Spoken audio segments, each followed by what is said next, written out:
Let's move on to still matters dealing with boosting the transport system. Well, Kenya Airways has signed an agreement with South African Airways that is expected to boost the airline's route network across Africa.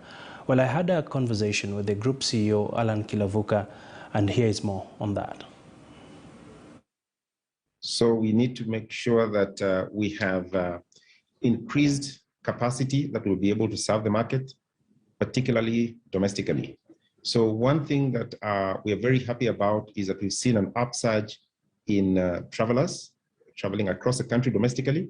We've also seen an increase in travelers coming into the country. So we are happy to report that there is definitely an improvement. In fact, the month of December is, when you look at our domestic flights, we are ramping up to 95% of our capacity, which is very, very encouraging both for us as an airline and for the general tourism and leisure industry. And internationally as well, we were down to 38% at some point. Now we are slowly ratcheting up. We are about 55%, and will increase as demand increases. So a good story after a very long time of a lull in the industry. Interesting developments indeed. And just walk us through, in terms of air traffic, what percentages are you forecasting into this season? Yes, so when we go into December, we think that domestic travel will go upwards of 100%. So we are preparing for that. We think that internationally, I said we are at 55%. We believe we'll increase, at least for the festive season, up to 65%.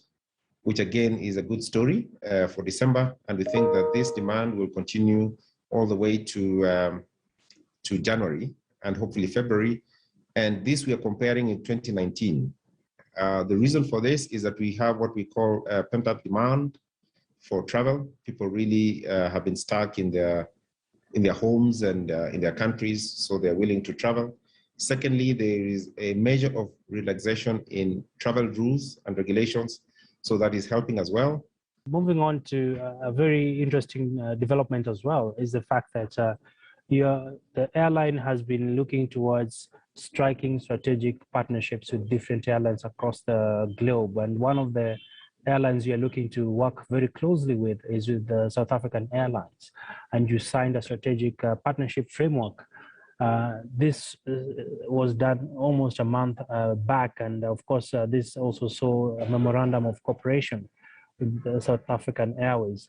We know that President Uhuru Kenyatta is currently in Pretoria, and one of the key areas his delegation was to iron out was on the transport and aviation business in large. Just walk us through how significant is this particular partnership? Thank you, Abby. And this is indeed, like you said, a very important milestone in the aviation sector in Africa generally, and for us as Kenya Airways and for South African Airways as well. So we had signed a memorandum of cooperation, which is more of a statement of intent with South African Airways. We did that in September of this year. Now, what we're doing now, which we signed yesterday with the South African Airways, is really a step forward in saying that we want to concretize the statement of intent, which we signed in September. So in the strategic partnership framework that we signed, we are laying out the roadmap that we want to follow so that we can eventually co-create or co-start a Pan-African airline that will be a formidable airline that can be able to compete and also offer our customers a wider range of options than they currently have. So really that is the intention, or that was the purpose of the strategic partnership framework that we signed with the South Africans. Just in closing, and something I would like to take you back to something we started with. You mentioned that there's pent-up demand in air travel, and for this to be executed efficiently, you also need to boost your staff capacity. And last time we checked, KQ had done a layoff of staff. And with the resumption of improved air travel, how many employees is KQ looking to call back? How soon will this happen? And what will be the cost implications? Yeah, Abby, when it comes to staffing, what we had done when the pandemic struck is that we had some employees, our employees who were on a contracted basis. And for those employees, we did not renew their contracts because we didn't have sufficient work to have them back. So those particular employees, we did not retrench them or return them. We simply did not renew their contracts because they had come to an end. And in cases where we had employees who were on probation, we did not confirm them, not because they were not good, but because we did not have sufficient work. Now, exactly to your point, when we have a ratcheting up of demand, we need to match the demand with the resources we have. So for those employees, we made it very clear to them that when and if we need them, they will be the first people that we will call back. And that's exactly what we're doing. We have around about 60 of them that we have called back to help us fulfill the demand that we're currently seeing in the market. So no specific numbers? 60. All right. Thank you. Thank you. And just in closing, what's your overall outlook in terms of bouncing back to profitability? I know it's been a marathon, and Yes. of course, for shareholders and stakeholders in the aviation business, they're keen to see the airline flying back into profitable territory. That is true. So our focus right now, Abby, is to stabilize the organization.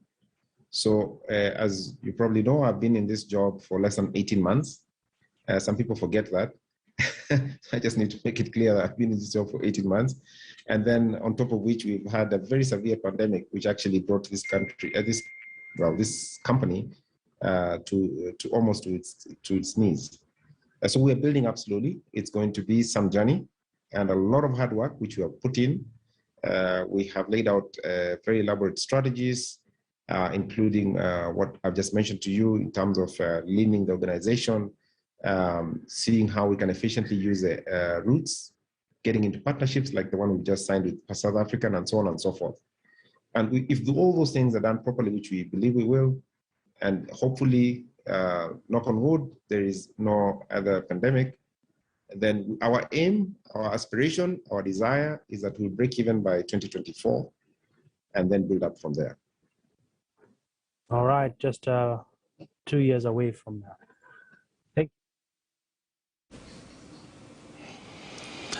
All right, that was a virtual interview we had with the KQ Group CEO. And of course, for the extensive bit of that interview, you can catch it on our website, www.standardmedia.ca.